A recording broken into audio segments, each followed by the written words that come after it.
Hello 20th century Malayalam literature in translation എന്ന പേപ്പറിൽ last module 4ാമത്തെ മോഡ്യൂൾ ഡ്രാമയാണ്. അതിലൊരു ഡ്രാമ നമുക്ക് പഠിക്കാനുള്ളത് the lone tusker, written by Kavalam Narayana Panicker. About the author. Kavalam Narayana Panicker, though trained in law, was more interested in the arts, especially the theatre. He sought to bring the colors, the rhythms, the dress and the dramatic potential of the indigenous art forms of Kerala, both folk and classical, like Koothu, Koodiyattam, Kathakali and Kakarishi Nadagam, Theyyam, Thira and so on, and even the indigenous martial art form of Kalaripayattu into the enactment of the celebrated Sanskrit plays of Kalidasa and Bhasa. Besides, he was an independent playwright himself, poet, lyricist for the Malayalam film industry, and founder director of Sopanam, a theatre group. He has also authored a few books. Kavalam Narayana Panikkar was born in 1928 and he was died in 2016. അദ്ദേഹം law train ചെയ്തിരുന്നെങ്കിലും കുറച്ച് കാലം law practice ചെയ്തെങ്കിലും അദ്ദേഹത്തെ അതിൻ്റെ interest എന്ന് പറയുന്നത് ആർട്സിലായിരുന്നു, പ്രത്യേകിച്ചും തിയേറ്ററിലായിരുന്നു. കേരളത്തിൽ തനതായിട്ടുള്ള പല ആർട്ട് ഫോംസും, അത് ക്ലാസിക്കലാണെങ്കിലും ഫോക്കാണെങ്കിലും കൂത്ത്, കൂടിയാട്ടം, കഥകളി പോലെയുള്ള, തെയ്യമൊക്കെ പോലെയുള്ള പല ആർട്ട് ഫോംസും അതിൻ്റെ ആ ഒരു റിതമും അതിൻ്റെ കളറും അതിൻ്റെ ഡ്രസ്സും അതിൻ്റെ ഒരു ഡ്രാമാറ്റിക് വെർഷനൊക്കെ തന്നെയും അദ്ദേഹം തൻ്റെ ഡ്രാമയിലൂടെ അദ്ദേഹം കൊണ്ടുവന്നു. അദ്ദേഹം ഒരു പ്ലേ റൈറ്റ് മാത്രമല്ല, അദ്ദേഹം മലയാളം ഫിലിം ഇൻഡസ്ട്രിയിൽ ലിറിസിസ്റ്റ് കൂടെയാണ്. മാത്രമല്ല അദ്ദേഹത്തിൻ്റെ ഒരു തിയേറ്റർ ഗ്രൂപ്പാണ് Sopanam.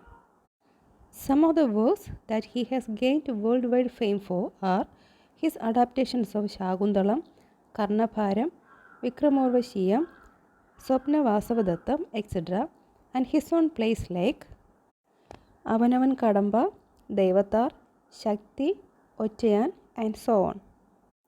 He won numerous awards for his contribution to the growth of Indian drama, like the Padma Bhushan, Kendra Sangeeta Nadaka Akademi Award and Fellowship, Kerala Sahitya Academy Award, Kalidas Samman and many others.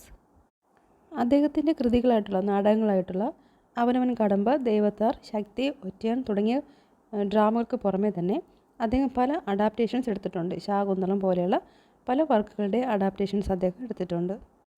Indian ഡ്രാമയ്ക്ക് അദ്ദേഹം നൽകിയിട്ടുള്ള contributions ഓർത്ത് അദ്ദേഹത്തിന് ധാരാളം അവാർഡുകൾ ലഭിച്ചിട്ടുണ്ട്. ഇനി നമുക്ക് ഡ്രാമയിലേക്ക് കിടക്കാം.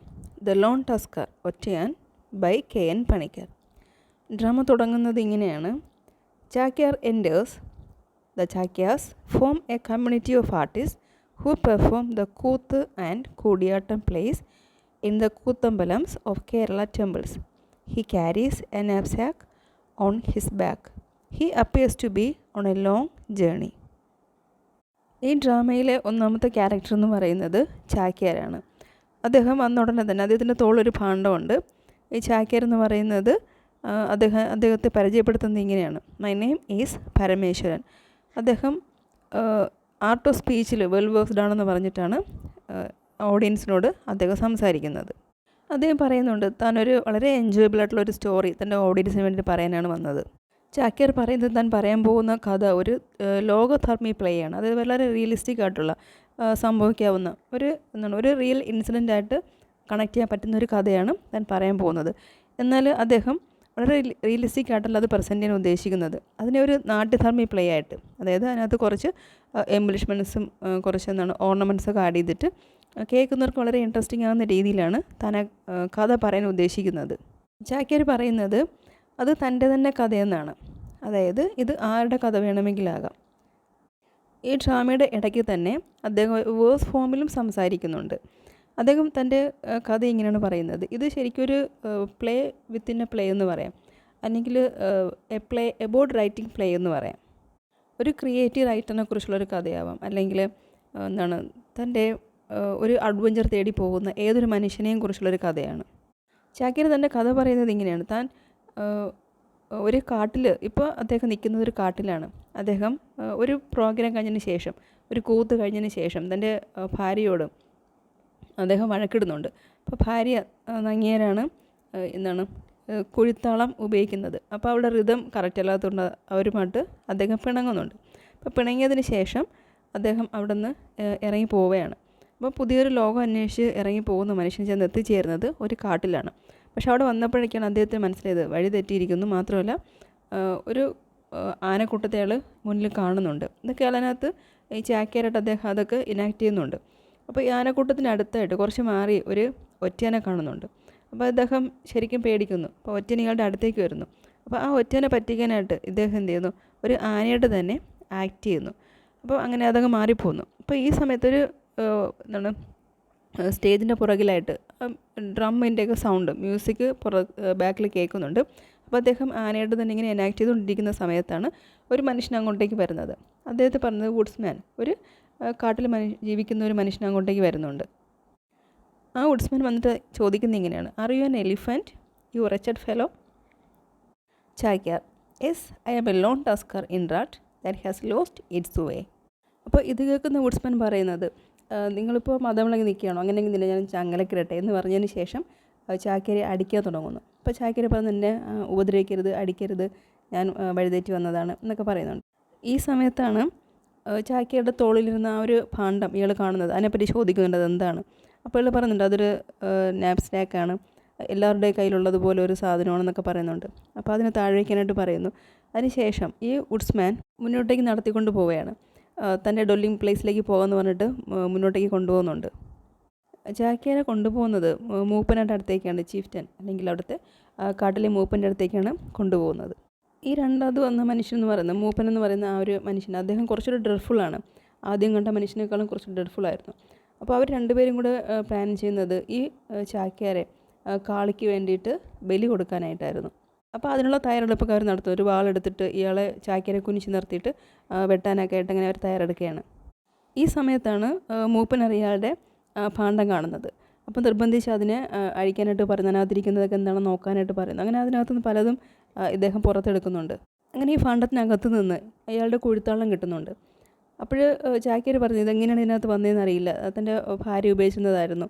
എന്താണെങ്കിൽ അത് ഒന്ന് റിതമിക്കടന്ന് തട്ടുന്നു. ആ ഒരു സൗണ്ട് കേൾക്കുമ്പോഴേക്കും വുഡ്സ്മാൻ ചോദിക്കുന്നു ഇതെന്തിനാണ് ഉപയോഗിക്കുന്നത്.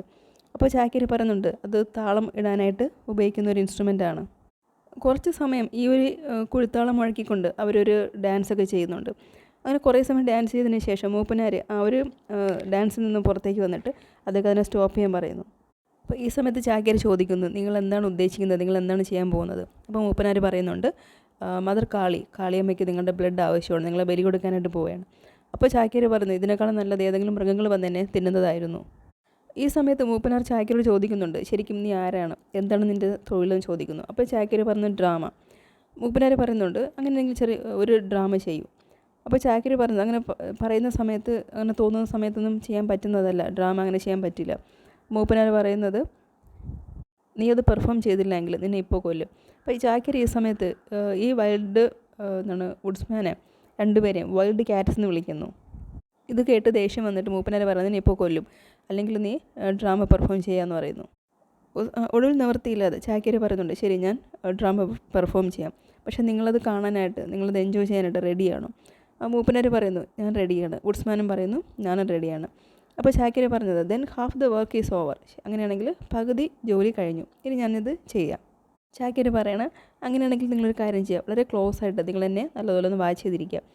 വീണ്ടും ചാക്യാർ കണ്ടിന്യൂ ചെയ്യുന്നത് ഇങ്ങനെയാണ്, ഈ കാട്ടിനകത്ത് നിങ്ങൾക്ക് താമസിക്കാൻ ഗുഹകൾ മാത്രമേ ഉള്ളൂ, വീടില്ല അല്ലേ? മൂപ്പനാർ പറയുന്നു ഇല്ല. അപ്പോൾ ചാക്യാർ പറയണമെങ്കിൽ ഞാൻ നിങ്ങൾക്കൊരു വീട് വെച്ച് തരാം.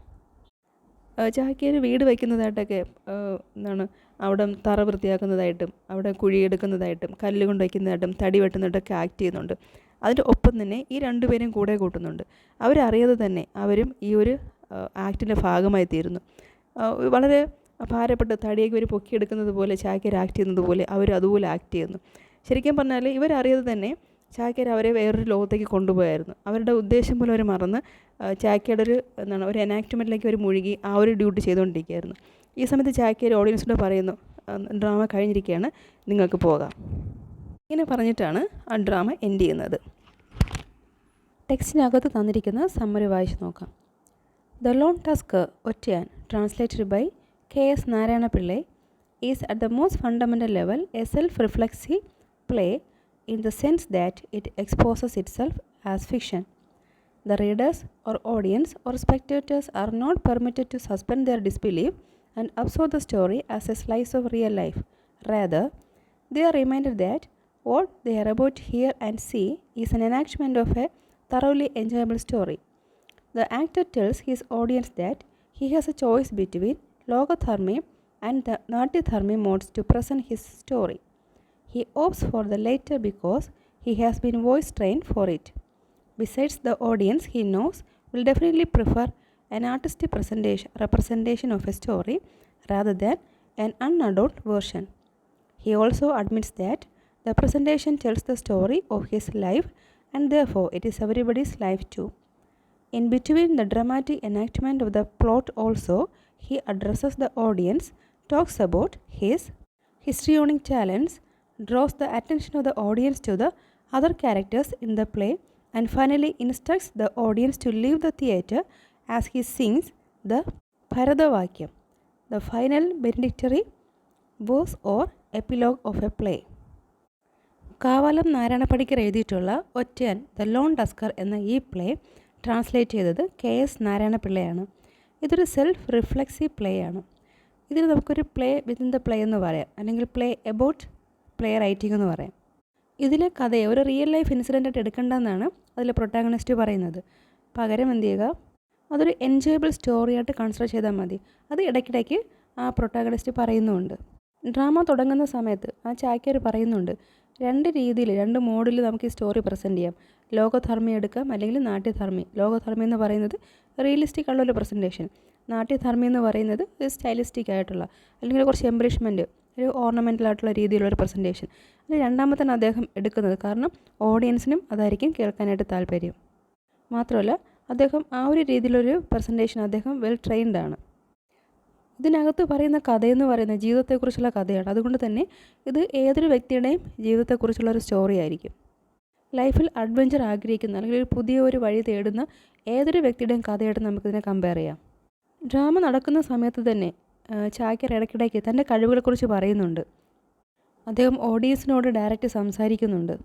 ഡ്രാമയുടെ അവസാനം അദ്ദേഹം ഒരു ഭരതവാക്യം പാടുന്നുണ്ട്, ഒരു ബെനഡിക്ടറി വേഴ്സ് അദ്ദേഹം പറയുന്നുണ്ട്. ആ സമയത്ത് അദ്ദേഹം ഓഡിയൻസിനോട് പറയുന്നുണ്ട്, അവിടെ നിന്ന് പൊയ്ക്കോളുക, ഡ്രാമ കഴിയാറായിട്ടുണ്ട്, അവിടെ ലീവ് ചെയ്യാനായിട്ട് അദ്ദേഹം പറയുന്നുമുണ്ട്. അതുകൊണ്ട് തന്നെ ഈ ഒരു ഡ്രാമ എന്ന് പറയുന്നത് ഡ്രാമ റൈറ്റിങ്ങിനെ കുറിച്ചുള്ളൊരു ഡ്രാമയെന്ന് നമുക്ക് പറയാം. The actor enacts a story, a minimal one, of a majestic lone tusker in rut that has broken away from the herd. It eventually gets tamed. The play ends with the description. Chakyar plays the role of an elephant carrying the log. What is significant, however, are a couple of statements the actor makes about the factors that make a play successful. 1.